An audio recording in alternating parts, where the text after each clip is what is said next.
लड़के को एक अजीब बोतल मिली। उसने उत्सुकता से ढक्कन खोला और अंदर की चीज बाहर निकाली। यह एक अजीब अंडा था। यह अंडा चमकदार और हरा था, देखने में जेली जैसा लग रहा था। अंदर कुछ जीव भी लिपटा हुआ था। हालांकि यह थोड़ा अजीब था, लेकिन लड़के को लगा कि यह अंडा अच्छी कीमत पर बिक सकता है। उसने अंडे को लपेटा और शहर में पशु चिकित्सक के पास ले गया और उसे 2 रुपये की ऊंची कीमत पर बेच दिया। शिक्षक ने इसे अध्ययन करना शुरू किया। उसने हाथ से दबाया और ये थोड़ा उछलता हुआ लगा। उसे तुरंत कुछ गड़बड़ लगी। वो जल्दी से बाहर भागा और लड़के को रोका और पूछा कि उसने ये कहाँ पाया।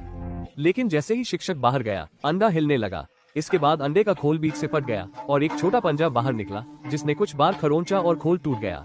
गॉडजिला का पूर्वज इस प्रकार जन्मा। इसी समय श्याओ मेई वापस आई। जैसे ही वो घर में दाखिल हुई, इस छोटे राक्षस ने उसे डरा दिया। उसने तुरंत अपने पिता को बुलाया। शिक्षक ने देखा तो वो चौंक गया और उत्साहित भी हुआ। उसने कभी ऐसा अजीब जीव नहीं देखा था।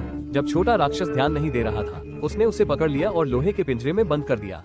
अगले दिन शिक्षक खुशी से देखने आया, लेकिन जो दृश्य उसने देखा उससे वो डर गया। केवल एक रात में छोटे राक्षस का आकार कई गुना बढ़ गया था। उसी समय सेना के अधिकारी शहर में आए। वे खोए हुए जीव नमूने की तलाश कर रहे थे। असल में 2 दिन पहले कुछ मछुआरे समुद्र में मछली पकड़ रहे थे। तभी एक जहाज आसमान से गिरा और सीधे समुद्र में धंस गया।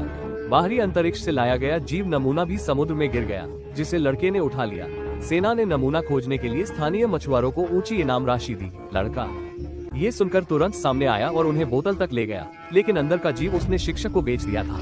इसके बाद सेना तेजी से शिक्षक के घर गई, लेकिन उन्हें नहीं पता था कि शिक्षक ने पहले ही राक्षस को चुपके से ले जाकर बेचने की योजना बना ली थी। लेकिन जब वो आधे रास्ते में था, तो उसने देखा कि तिरपाल ढीला हो गया है। श्याओ मेई जल्दी से नीचे उतरी और इसे ठीक करने लगी, लेकिन तब भी उस राक्षस का पंजा अचानक बाहर निकला और श्याओ मेई को कसकर पकड़ लिया।